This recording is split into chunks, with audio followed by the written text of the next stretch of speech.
So, uso yan. Kaya nga, di ba, sabi, pag wag kang basta-basta daw kakain, no, sa hindi mo kilala kasi baka merong hinaluan, no, that would struck, no, the person ng mga hexes or spells na ito. Masakit yung tiyan, masakit yung ulo, no, etc. So, yun. So, tawag natin dyan is direct kasi may direkta na inihalo sa pagkain mo para ikaw ay sumakit yung tiyan or ikaw ay magayuma, etc. So, direct yan. Pero meron din tayong tinatawag na indirect method. No, indirect method, sabi natin dito, gumagamit ng representatives or any representation ng biktima. O pwedeng bududal, no? Bududal, manika, no? O kaya kahit anong object, o pwedeng picture, o pwedeng damit, or any belongings, buhok, na ina-attach sa mga dolls, puppets, or animals. Yun. So, ang tawag natin dyan, sabi ko nga sa inyo kanina, transfer materials. No? O yung tinatawag nating proxy doon sa biktima. No? May proxy yung biktima. No? So, yun. Now, yun yung sa tinatawag nating method. Pwedeng direkta or pwedeng indirekta. Now, as to the operations, ayan. Anong dynamics? Number 1, by puncture or torture. Gumagamit ng mga pins, ayan, nails, mga needles, etc. Hammers, blade, fire, ice, bugs, fungus. Ito yung ginagamit kadalasan ng mga mambabarang, yung mga bugs, fungus, and beetles, and other insects. Kasi dalawang klase po yan, ano? Yung occult practitioners o pwedeng mangkukulam, sila yung nagbibigay ng mga curses or spells using mga dolls, no, gumagamit ng mga pins, nails, needles, hammers, blade. And then yung mga mambabarang, so ang kanilang expertise naman ay gumamit ng mga insects, mga bugs, fungus, yung mga beetles, no? Yan yung mga lumalabas sa katawan mo, sa bibig mo, may mga insekto, lumalabas sa katawan mo, buhangin, dumuduwal ka, may mga pako, may mga ganyan. So, yun. So, mangkukulam ang babarang. So, ginagawa nila itong operation na ito by puncture or torture. Pwede yan, ha? Number 1, puncture or torture. Yan, gumagamit ng mga insects, no? Mga barang-barang. No, ito kasi yung mga mambabarang, sila yung mga sorcerer na ang kanilang expertise ay gumamit ng mga fungus, beetles, and mga insects to send, magpadala ng spell doon sa biktima. Pangalawa, by tying or binding. No? Gumagamit ng panali. No? Laces, nas, bridles sa kabayo po ito. Yung bridles ay ribbons, bands, hoops, or chains. Para saan? To inhibit the development of certain body parts ng tao. And then, most often, they are used to arrest mental development of the victim. Pwede rin yan, ha? No, yung curse na yan. For example, yung nabubuntis, para yung laman sa kanyang tiyan na baby ay magkaroon ng problema, ang body parts, no? Gagawin yung dal, kukuha ng dal, tatalian yung leeg, tatalian yung ganito, tatalian yung ganyan, no, para maging abnormal, no, yung development ng organs nung tao, nung bata. So aside from the physical abnormality, kasi merong normal or more natural yan, pero meron ding spiritual dimension, spiritual component na pwedeng gawin din yan ng mga occult practitioners. No, of course, medically speaking, merong explanation, no, merong nangyayari talaga na ganun, hindi talaga nag-grow and develop. But meron ding hindi nag-grow and develop because of the effect of curses, because of the effect of curses or spells. No, kaya yun ang nangyari, no? At nagkakaroon ng abnormality sa development ng organs ng tao, no? And then also yung ties to the brain, no? May inability kapag halimbawa yung transfer material, nilagyan mo ng tali sa ulo, no? Nagkakaroon ng inability to study, to work, or to exhibit normal behavior, So yun. And then, aside from, yan, no? Pwede yan, no? Tinatalian, no? So yan yung tying or binding. And also to cause infertility. Ayan. O pwede mangyari yan, no? Causing infertility para hindi manganak. O meron kang girlfriend dati, may boyfriend tsaka mag-girlfriend. Yung boyfriend ay nakipag-break sa girlfriend, nakahanap ng ibang babae, and then sila nagkatuluyan, yung dating girlfriend nagalit, no? At kumonsulta sa isang occult practitioner para hindi mabuntis yung napangasawa ng dati niyang boyfriend. So pwede yan. By tying or binding, ginagamit po yan. To cause infertility ng babae. And then, ito yung sinasabi ko sa inyo kanina, by putrefaction, gumagamit ng cursed meat or even animals, no? Ibinabaon nila yan sa lupa dahil curse siya, no? The cursed object is symbolic of the victim. Kumbaga parang ano din siya, representation ng biktima. And then at times, po pwedeng itong object na ito ay animal sacrifice to the demon that will deliver the curse. So yun. Basta every curse na dinideliver, may demon na nakatouch po dyan. So when you offer this meat, when you offer this animal to the demon, yun yung in-invoke noong occult practitioner to deliver the curse.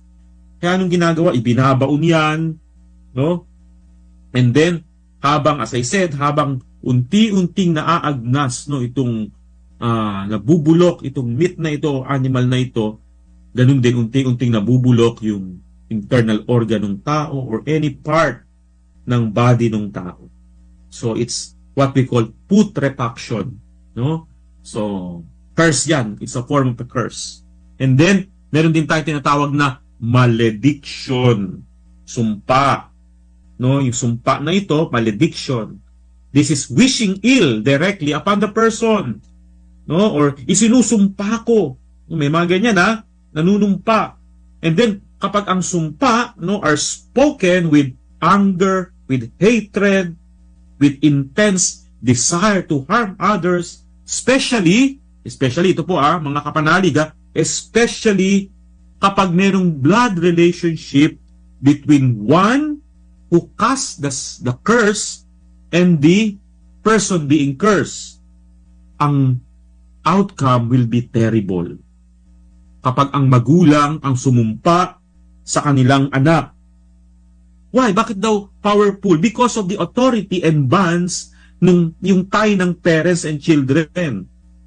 Kasi mas stronger ang authority, no, yung bond na yan, between a parent or a mother and child.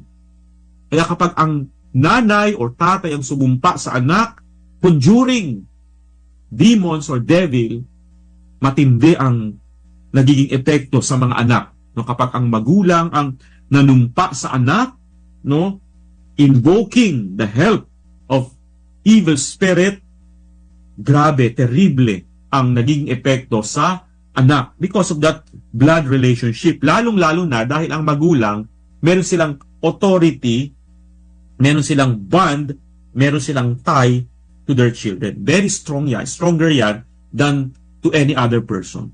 Kaya yun. Ang tawag natin dyan ay malediction. No? Malediction. So, and then, ayan, no? Kapag ang magulang ang sumumpa, no, sa anak, invoking the help of the devil or evil spirits, ay meron po tayong mga natanggap na katanungan mula po sa ating sa numero 7788. Good PM po, Father Daniel. Ask ko lang po kung mapapatawad pa din po ba ng Diyos ang mortal sin na ginawa ulit? Naikupisal na po noon pero inulit po ulit. Salamat po. Of course, unang-una ay lagi po nating tatandaan na ang Diyos ay mapagpatawad. No? Mapagpatawad siya. Pero pag pinatawad niya tayo, isa lang ang hinihiling niya. No? Gawin ang lahat ng magagawa para maiwasan yung muling magkasala. So, napaka-importante kasi, no? aside from being sorry for our sins, tinatawag natin contrition, and then pangalawa, yung confession, but most importantly, very important is yung conversion. So yun yung ating desire to sin no more. Of course, we are human persons, no, mahina, marupok, nagkakamali, nagkakasala, pero dapat nandoon sa atin yung desire to amend our life. So yun yung tinitingnan ng Diyos, no? Yung desire natin to amend our life, magbago at baguhin ang mga nagawa natin mga pagkakamali at pagkakasala. Okay? And then meron pa po dito, no? Father Daniel, good PM po, alam nyo po ba yung punong sinukuan? Talagang bang sinukuan? Parang sumuko na to. Kasi pag pinutol nyo sanga, may cross sa loob ng mga sanga. Maganda po. Okay? Ginagamit po ang kahoy ng sinukuan tangkontra para mabait daw yung mga kinakausap. Well, that's a superstitious belief, no? Kung yan ay puno na may cross, no, po pwede halimbawa may cross siya, pwede mo siyang gawing sacramental kasi may cross siya. Pero do not ascribe anything doon sa puno na yan na kapag ito ginamit mo ay yung mga kakausap magiging mabait. That's a superstitious belief. No, yan ay mga paniniwala na wala naman na katotohanan o basihan, sapagkat yung puno na yan is, kumbaga, ordinarily and naturally, wala naman yung kakayahan na tumulong sa tao para yung kinakausap mo ay maging mabait sa iyo. When you ascribe something to that specific object na hindi naman talaga niya capacity, yun ay superstitious belief, no? Parang yung katulad ng mga prutas, no? Pag New Year, kailangan maghanda daw ng 12, 13 prutas para ano? Para guminhawa ka, para maging mas maginhawa ang buhay, mas maging masagana ang buhay. That's a superstitious belief. You ascribe something na hindi naman talaga capacity ng mga prutas na yun. Pagkat yung prutas, walang capacity yan na maging masagana ka, no? So yun din. When you ascribe something to that punong kahoy para daw maging mabait yung mga kinakausap mo, that is superstitious belief. And that is sin against the first commandment of God. Nakaka-apekto ito ng ating tiwala sa Diyos, no? So yun po yan. Okay? And then, good afternoon po. Dinadasal ko po ang prayer to take authority at deliverance prayer. Okay lang po ba ito? Pangalawa po ay okay lang din po bang isuot ang crucifix na hindi pa na-bless ng pari? Yung unang-una ay okay lang po na dasalin yung prayer to take authority and deliverance prayers, but see to it na when you pray the deliverance prayers, you have spiritual authority over doon sa pwedeng lugar na dinadasalan mo nito, no, or yung tao, no. But kung wala naman, wala kang authority, no, you can use the prayers of supplication. Oh.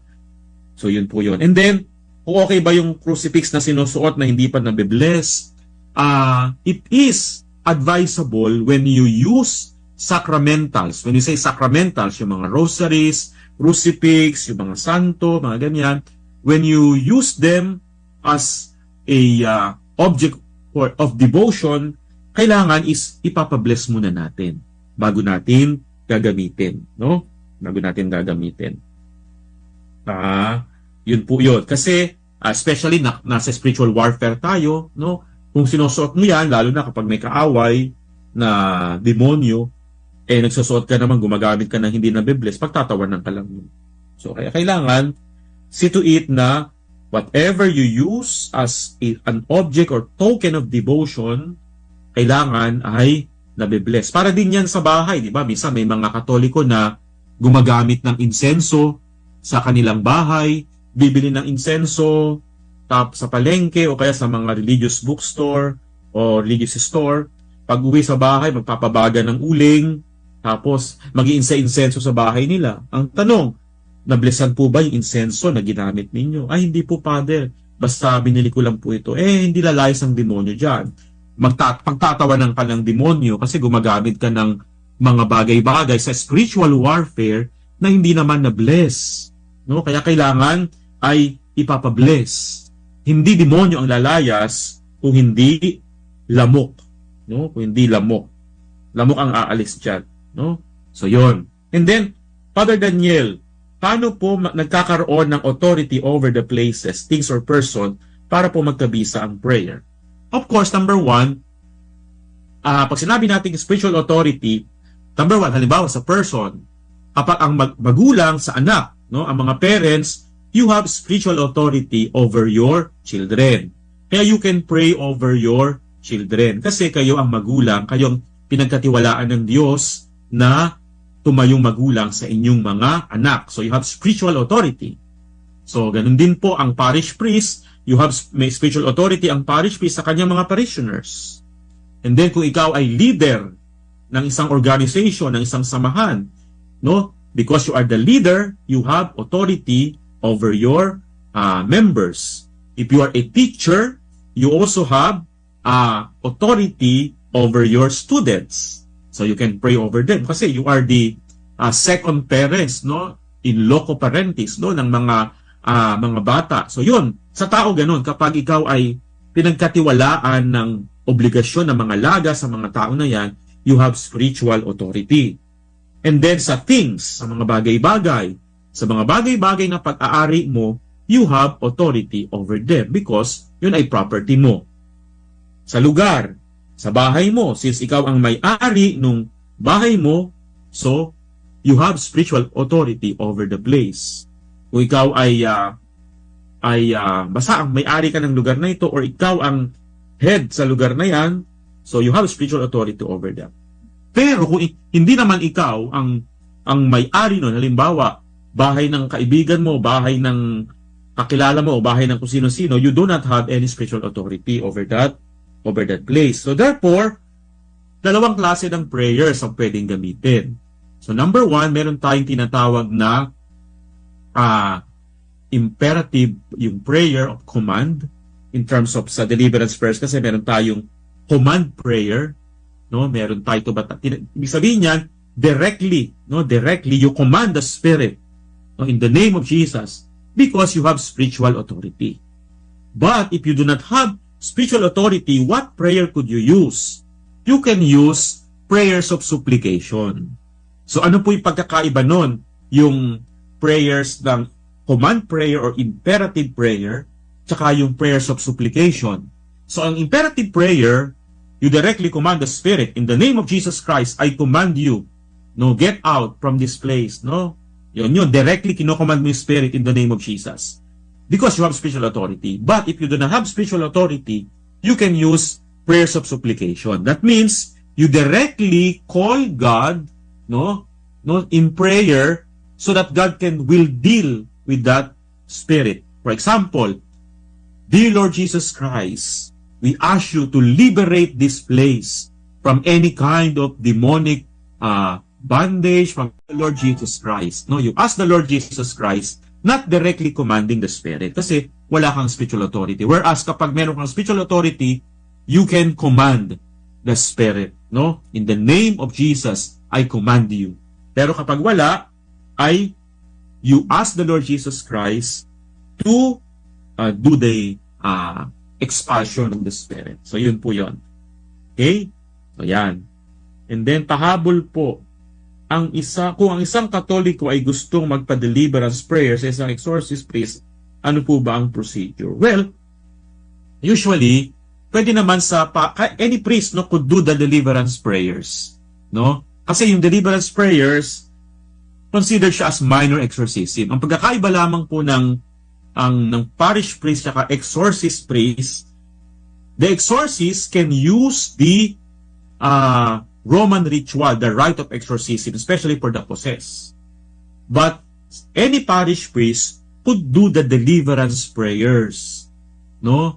Because they have spiritual authority over their parishioners. So yun po yun. Minor exorcism. Basta, as long it's a minor exorcism, any priest can do that. But ang pagkakaiba lang, the exorcist can use the Roman ritual of exorcism, the solemn rite of exorcism. Kaya, kasi akala nung iba, exorcist lang po yung makakagawa nun. Yes, exorcist can do the Roman ritual prayer, the solemn rite of exorcism.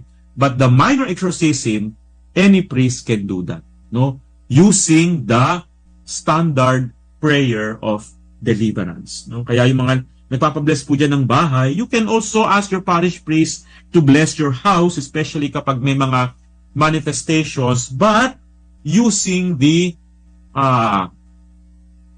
minor exorcism or prayers of deliverance. Pagpatuloy po natin yung ating tinatalakay kanina. So, pinag-usapan natin yung mga purpose, yung operations, and then ngayon, means, no? Means ng mga curses, ng mga spells na yan, no? Number 1 is through hexes and spells.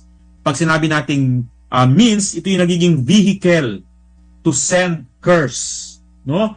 Through hexes and spells. Pag sinabi nating hexes or spells, ito yung tinatawag nating magmamanufacture ka ng mga object out of strange materials na may symbolic value, no, na to tangible sign to do harm. Na example nito, as I said kanina, puppets, meat with pins, bones ng namatay, no? Meron yan sa probinsya, may mga ginagawang anting-anting nga yun, yung mga kinukuha yung buto sa tuhod, no? Ginagawang agimat o anting-anting, no? Blood, toads, no? Ginagamit din yan, yung mga palaka, chickens, and insects. At ito yung mga most commonly used means to achieve evil, no? Yung mga object na yan, no? Yung mga talismans, etc.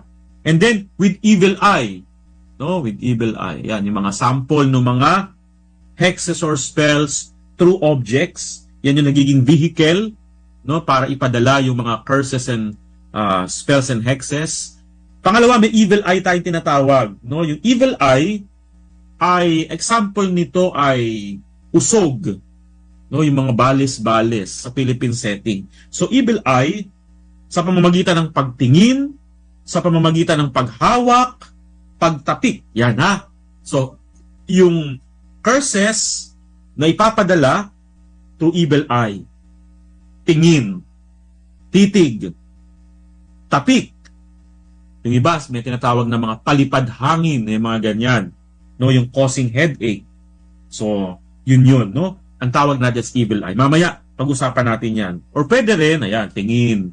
Or with a telephone. So, whether in silence, word, breath, or something else, pwede rin pala magpadala ng curses or hexes or spells through telephone, no? Kaya iingat din tayo. So, evil eye. So, pag sinabi nating evil eye, it is a human look, no, believed to cause harm to someone or something.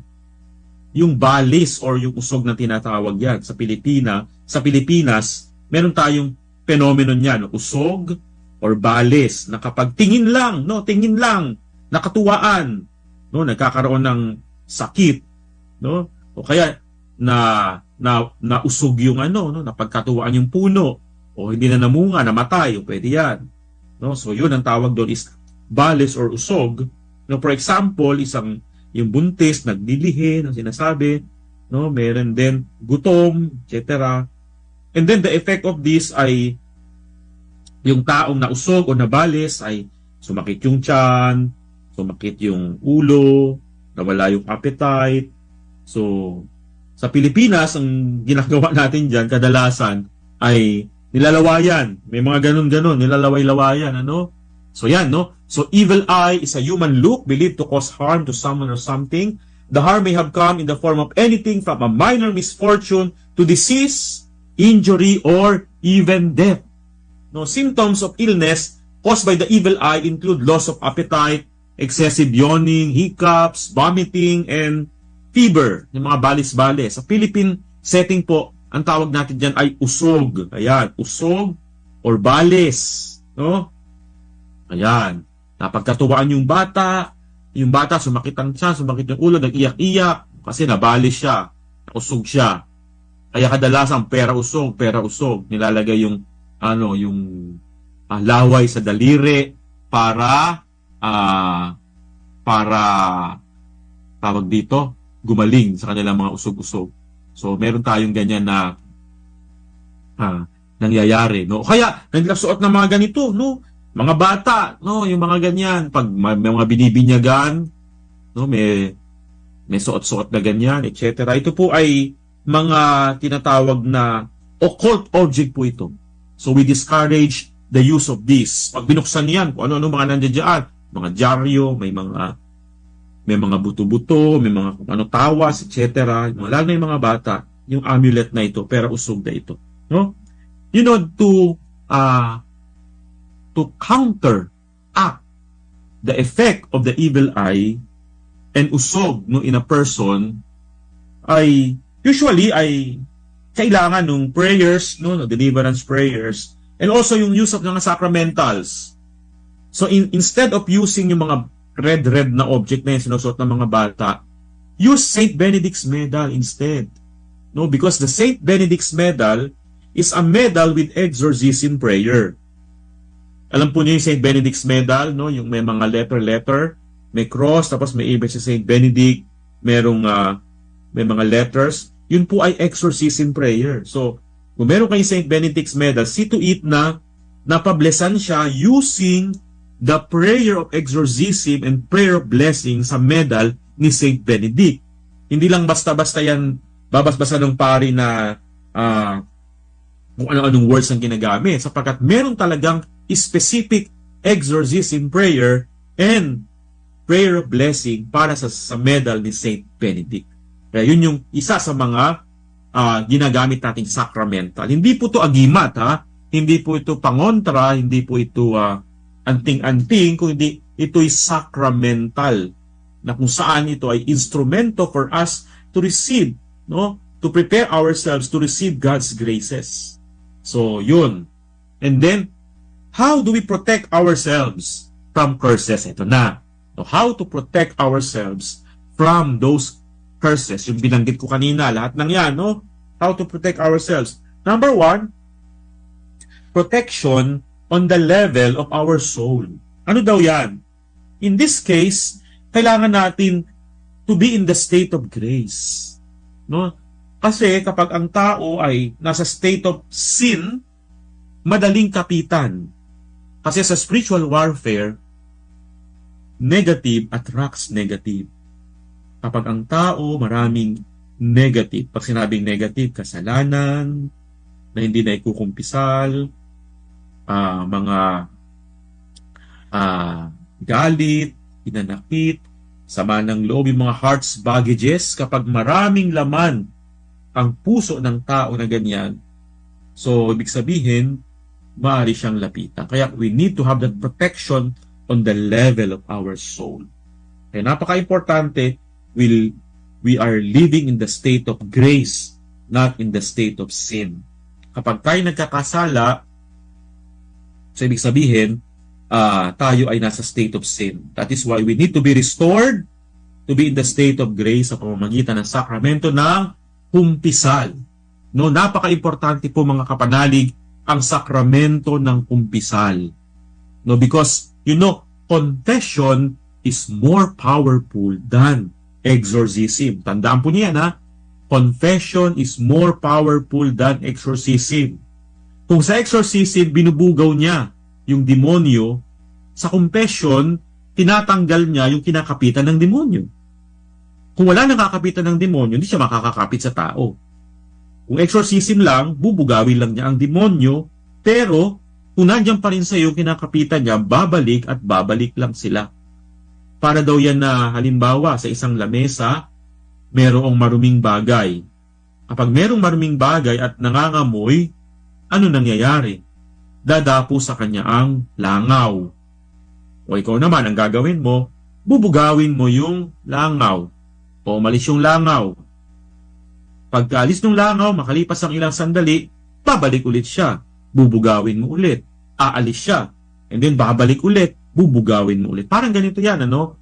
Yung exorcism, tutulungan tayong bugawin yung langaw na kumakapit dun sa lugar na yan. But, the sacrament of confession, lilinisin niya yung binabalik-balikan ng langaw. Para wala na siyang babalik-balikan.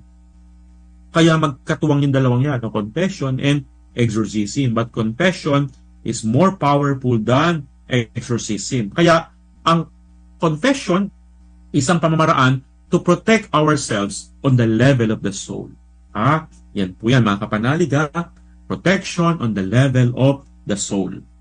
And then second is protection on the level of the mind and the will. Ito naman yung pamumuhay natin ng tinatawag nating living a life ng mga virtues, yung prudence, temperance, lahat ng yan, living a virtuous life. No, theological virtues yan, yung faith, hope, love, nangunguna sa puso natin yan. Mahalaga yan, no? No, they are being fortified by the actual grace na natatanggap natin sa mga sakramento. Kaya, yung protection natin will be on the level of the soul, and the level of the mind, and the level of the will. O, yan. Treating demonic oppression and obsession. Pag-usapan muna natin, paano ba ang isang tao ay nahuhulog, nagiging biktima ng kaaway, ng demonyo? Paano ba siya nahuhulog? Then, una ay, alam naman po natin, ang ordinaryong activity ng demonyo ay tukso. And then, pag sinabi natin extraordinary activity, meron tayong tinatawag na possession, yung pagsanib, na kung saan ang demonyo sumasapi sa katawan ng tao. Ito yung pangalawa, yung patatalakayin natin, yung demonic obsession o pambubuyo, na kung saan ang demonyo ay inaatake niya yung isip ng tao, na kung saan ginagambala niya yung pag-iisip ng tao, maraming mga pumapasok sa kaisipan ng tao. And then pangatlo, yung tinatawag nating demonic oppression or paniniil, o pwedeng physical, o pwedeng sa mga ugnayan, o pwedeng sa aspetong pinansyal, no, ikabubuhay, maging sa kaligayahan, kagalakan sa buhay. At meron tayong tinatawag na infestation o pamumugad, o pwedeng sa bahay, sa lugar, sa hayop o sa mga bagay. At kanina nga, sabi natin, paano bang isang tao nahuhulog sa kamay ng demonyo? Pues tandaan po natin, walang nangyayari na walang pahintulot ang Diyos. Alam po natin yan, no? Base sa karanasan ng mga santo at mga banal, maging sa mga tauhan sa Biblia, no, kay Job, siya ay na-oppress ng demonyo, pero with God's permission. So, yun yung ating panghahawakan. Pangalawa, ito, kapag merong presensya ng tinatawag nating moral and spiritual opening sa buhay ng tao, o pwede yan yung pamumuhay ng makasalanan, yung sinful lifestyle, o pwede rin na ang tao ay merong involvement sa occult or sa mga New Age practices. Kasama na din dyan kung meron ka mga ancestors na nagpa-practice o kabilang sa mga occult people and occult persons, occult groups. So yan. And then kapag ang tao mayroong karanasan ng trauma or abuses sa kanyang pagkabata, maraming mga pang-aabusong naganap sa kanya, so nag-iwan ito ng mga negatibo sa kanyang puso, sa kanyang emotion, sa kanyang kalooban, na nagiging paraan ng kaaway para siya ay humapit. And then kapag ang tao maraming mga hindi pagpapatawad sa kanyang puso, no, unforgiveness, because yan yung tinatawag nating backdoor ng demonyo, ng kaaway, no, sa buhay ng tao. And now, paano nga ba natin i-handle itong mga kaso natin ng demonic obsession and oppression? Pag sinabing obsession, pambubuyo, ginagambala ang isip, and then oppression ay merong physical na pag-atake ang kaaway. So demonic obsession, pag sinabi natin obsession, ito yung intense, sudden, persistent, ongoing, and uncontrollable attack on the mind of the person. Parang hindi ka makawala, may gumagambala sa iyong isip. No? May mga random and obsessive thoughts that, though often absurd, are so intense that the victim is unable to free himself. Parang hindi ka makawala. No? Parang kang nakakulong.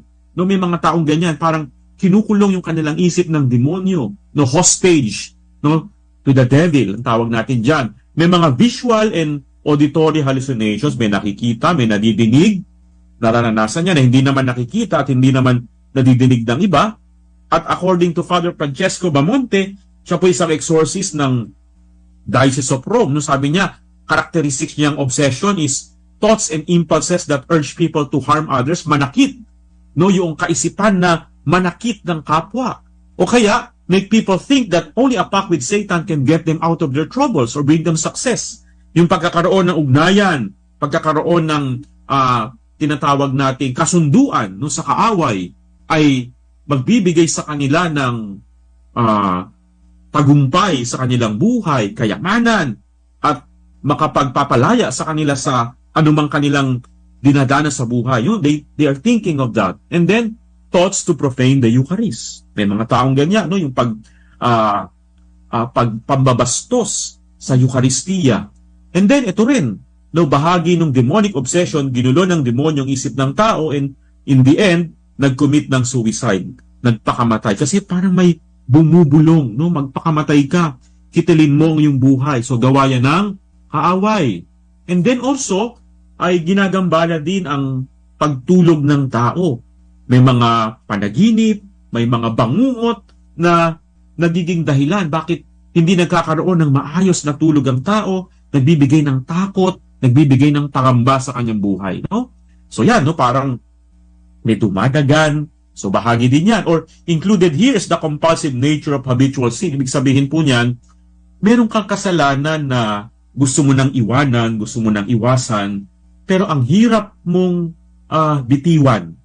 No? Gusto mo nang makalaya sa kasalanan na ito, pero napakahirap. No? Sa mga oras na lalakad ka na pasulong, parang may humihila sa pababa. No? So yun. That's the habitual, yung compulsive nature of habitual sin. Someone or something is pulling you down para hindi ka lumago at hindi ka magtagumpay sa kagustuhan mo na makalaya sa kasalanan. Yun yung demonic obsession. Now, when we say demonic oppression, so ito naman yung pwedeng in a form of external physical attack, may physical silang pag-atake, may sakit